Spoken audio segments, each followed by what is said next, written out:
Vamos falar um pouquinho sobre o trabalho, sobre o workshop de hoje. O objetivo é a gente acessar o que é o pensamento sistêmico, né?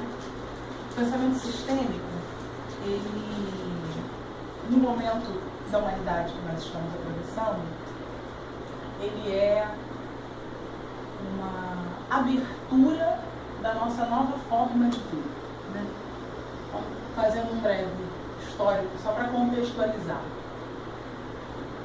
O ser humano, assim como todos os outros sistemas viventes no planeta, e não só os seres vivos também, né? Os minerais também passam por transformações, vão passando pelo processo evolutivo. Falando em humanidade especificamente, nós éramos Homo sapiens, passamos a ser Homo sapiens sapiens, então isso vai numa caminhada, como se fosse assim, né? Não é assim. Transforma, muda, cresce e tal. A gente não sabe se é pra cima, né? A gente é que acha que tá melhorando. Essa pretensão é igual a cambana, a gente subindo, ninguém sabe se é isso. Mas é uma imagem, né? Só pra gente ter uma perspectiva, né? É o desejo, exatamente. É uma imagem, o desejo. Então, a gente acha que é assim. E nessa transformação, o que foi acontecendo? A função cerebral e as funções bioquímicas foram se transformando no decorrer do processo evolutivo. Agora, nós estamos num momento de transição planetária, de novo.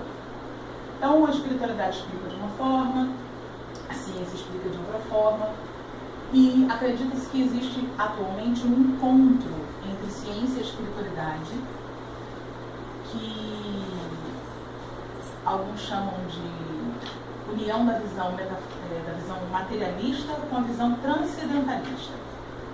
Então, essa dinâmica, essa interseção entre essas duas visões é o objetivo do nosso trabalho. Por quê?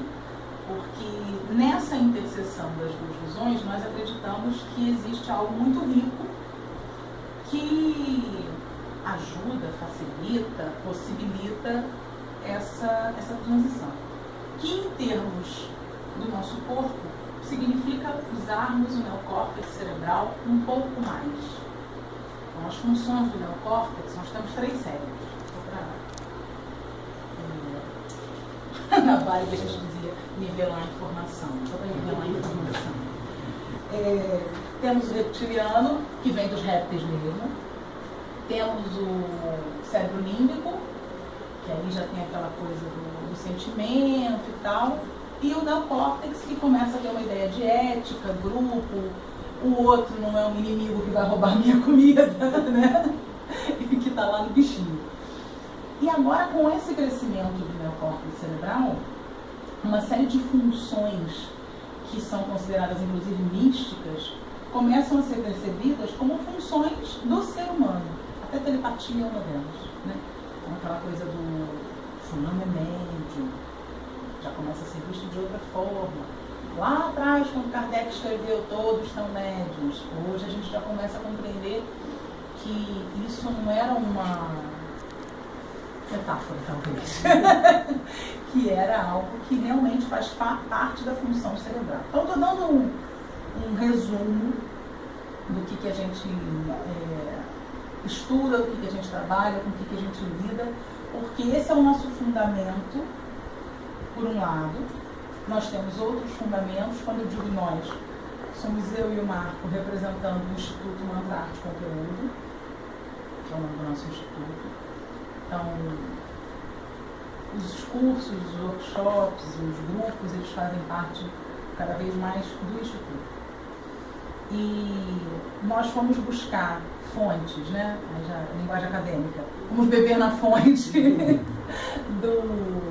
da chamada ética do cuidado, que foi uma ética, uma filosofia desenvolvida pelo Leonardo Boff, que o Marco vai poder falar melhor. E da felicidade interna bruta, que é um conceito desenvolvido pelo Butão, que é um país no pé do Himalaia. E um outro princípio princípio, que me deu branco. Equação do ser, né? Eu fiquei pensando, gente, fundamento é equação do ser, mas equação do ser também é um monólogo, ai meu Deus. Mas é equação do ser, né? É porque equação do ser é um fundamento conceitual, mas também é o nome do monólogo, então. Então são os nossos 3 pilares, o nosso triângulo de base, que não é um quadrado, é o nosso triângulo de base, que fundamenta o Instituto. Então, é um caminho. Felicidade interna adulta. Então, dessa base, nós vamos desenvolvendo projetos, cursos, os atendimentos, o workshop com foco em facilitar essa transição planetária, como? Capacitando agentes de transformação. Então, é um objetivo capacitar as pessoas, seja dentro do nosso trabalho, ou indicando outros trabalhos, como for, para que essa transição fique mais agradável, mais leve possível.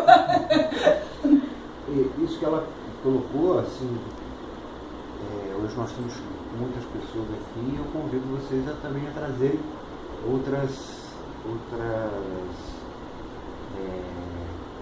formas para a gente, na verdade, reconhecer os chamados fundamentos e princípios universais. Na verdade, a ética do cuidado, a FIB, a equação do ser e outras coisas que a gente possa buscar nos nossos sistemas de crenças. Hoje, na verdade, junto com a nova ciência, a gente consegue tirar esse monte de... Nós estamos na era da imagem, né? A nossa mente, ela é tão limitada quanto imagética. Então, a gente tem uma imagética. Tudo, né, dentro da telinha, a gente já nasceu olhando tudo dentro da telinha. Então, quanto mais a gente puder, no momento, limpar, no bom sentido, afastar as coisas para poder destacar, na verdade são 3 ou 4 fundamentos e princípios universais que nos aproximam. E a Mariana colocou uma coisa muito legal, que eu estou na Educação Gaia, eu recomendo, aliás, né, maravilhoso a formação que eu estou fazendo lá.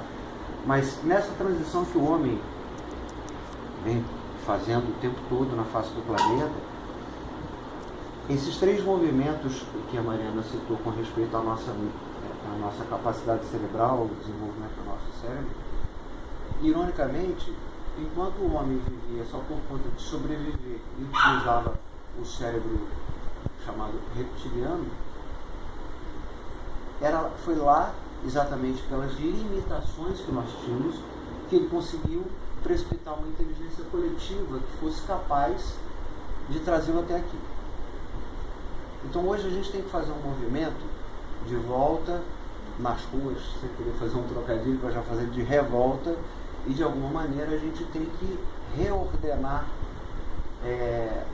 as nossas atividades diárias de dentro para fora, porque esses fundamentos que nós precisamos destacar no dia a dia, eles estão muito ligados com esse primeiro movimento do homem, e é dele que eu vou falar também, se querer fazer um trocadilho, porque a minha história é uma oficina da palavra falada, né? Mas eu entendo que a principal ferramenta de integração que nós temos é a linguagem, principalmente a linguagem oral. Então, só para acabar de ilustrar isso que a Mariana colocou, e que para mim é um prazer trazer essa questão aqui para a gente poder vivenciar junto. Enquanto nós éramos mais primitivos, nós éramos também mais simples. O Leonardo da Vinci diz que a simplicidade é o requinte da sofisticação. Então nós temos que fazer um movimento com toda essa tecnologia de volta às sociedades tribais, para poder resgatar algumas práticas que para eles era muito mais fácil ver esses valores, esses princípios fundamentais. Depois da utilização do cérebro límbico, como ela falou, foi uma libertação para a humanidade, né? Porque de alguma maneira o homem, isso não coincide, né? Mas o homem deixou de ser nômade, o homem passou a, como ela colocou, passou a proteger as suas coisas, criou um senso de propriedade, e hoje nós estamos de novo fazendo um outro movimento para o desenvolvimento do neocórtex, como ela colocou, né? Que é o pensamento. o pensamento sistêmico, que no caso não é a negação do pensamento cartesiano que nos trouxe até aqui também. Na verdade, é você lembrar que nós temos bases de sistemas de crenças que são duais, judaico-cristão. Nós temos o pensamento cartesiano, dual.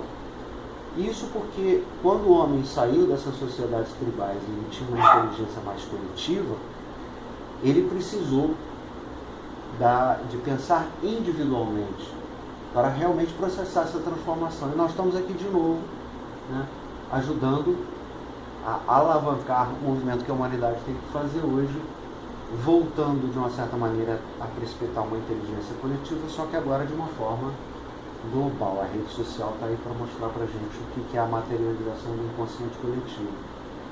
Então, acho que basicamente o que eu vou colocar para vocês é como que a gente pode, no nosso dia a dia, com linguagem, com símbolos que são as palavras, né, como é que a gente pode trabalhar com elas para trazer um pouco mais de facilidade e felicidade. O Marco faz com essa ferramenta da expressão oral e eu faço com as constelações.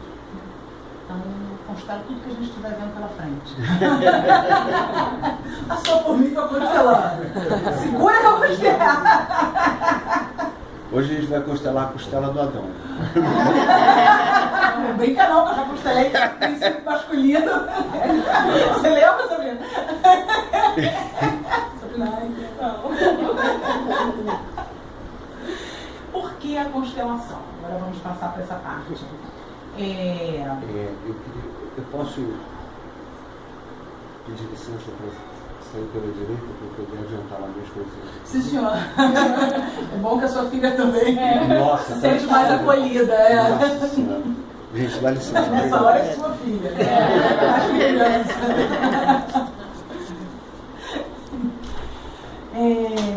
Bom, deixa eu ver se eu estou conseguindo trazer uma ideia linear, porque eu sou a rainha de falar como se tudo fosse touch, né? Uma coisa assim. Tá, eu não sei se eu dei a entender que o neocórtex está surgindo agora, caso eu tenha dado a entender isso, mas isso não. Então, já está aí, já funciona, ele está só aumentando a capacidade dele de atuação. Só um parênteses. Então, com esses fundamentos todos, aí a gente vem desenvolvendo os cursos, workshops, tá? Por que a gente chama esse workshop de degustação?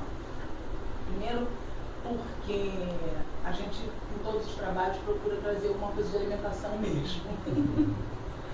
E segundo, porque é uma parte desse curso que a gente desenvolveu que dura 9 meses. Como é que isso surgiu? Ele surgiu como consequência da integração de uma série de ferramentas que a gente vem trabalhando e eu venho desenvolvendo principalmente durante os atendimentos e nos outros grupos que a gente já realizava. Então, conforme esse trabalho foi amadurecendo, no ano passado eu transformei muito o tipo de curso que eu dava, que era um curso de cartas ciganas. E nesse curso de cartas ciganas eu passava conhecimento sobre chakra, conhecimento sobre algumas coisas de filosofia, porque eu não venho da psicologia, eu venho da comunicação e fiz também um curso livre em filosofia no mestrado da FRJ. Então, a minha área, ela está muito voltada a essa reunião de saberes, né? Essa coisa bem interdisciplinar, que a comunicação é bem isso, né? Então, o João Ventura diz que o jornalista é um especialista em nada. Porque tem gente que se incomoda, não é uma definição, óbvio, brincadeira dele, mas acaba que é isso, né? Porque a gente se especializa em buscar diversas fontes de informação para construir o que seria um texto, um vídeo. E aí eu levei essa forma de olhar para o trabalho terapêutico. Então daí surgiu no ano passado uma outra maneira, que era, em vez de dizer como é o que, ou de ir puxando das pessoas, que as minhas aulas sempre eram de ir puxando das pessoas o que cada coisa significava, né? Aquela raciocínio da comunicação, significado, significante. Então passou a ser um trabalho vivencial. Então eu juntei uns grupos de vivência, uns grupos de palestrinha mesmo, com alguns outros grupos que a gente fazia bem mais lúdicos, de interação, de oficina, e aí surgiu esse curso, que esse ano começa a se chamar Integração Sistêmica. No ano passado ele se chamava Interpretação Sistêmica. Mudou a palavrinha. Mudou a palavrinha de propósito, porque cada vez mais fica claro que a gente não interpreta, a gente percebe. Então... Percebe e integra. Integra, exatamente. A partir do momento que você percebe, você integra algo. Então, começou a me dar uma implicância com a palavra interpretação, como se ainda deixasse a gente um pouquinho no mental. E lá, a Sabrina e a Conceição estão aqui de testemunhas. Tudo que a gente menos faz é interpretar, né? Então, falei, esse nome não tá legal. Integração vai ter mais a ver. Então, foi por isso que surgiu esse nome, Integração Sistêmica. E por que a ferramenta da constelação, no meu caso específico? Porque a constelação, tem um grupo agora estudando bem isso, que era uma coisa que a gente já percebia na prática. Ela tem a condição de chegar num ponto que conecta a gente com o inconsciente coletivo e possibilita a transformação. Então, tem um pessoal da ciência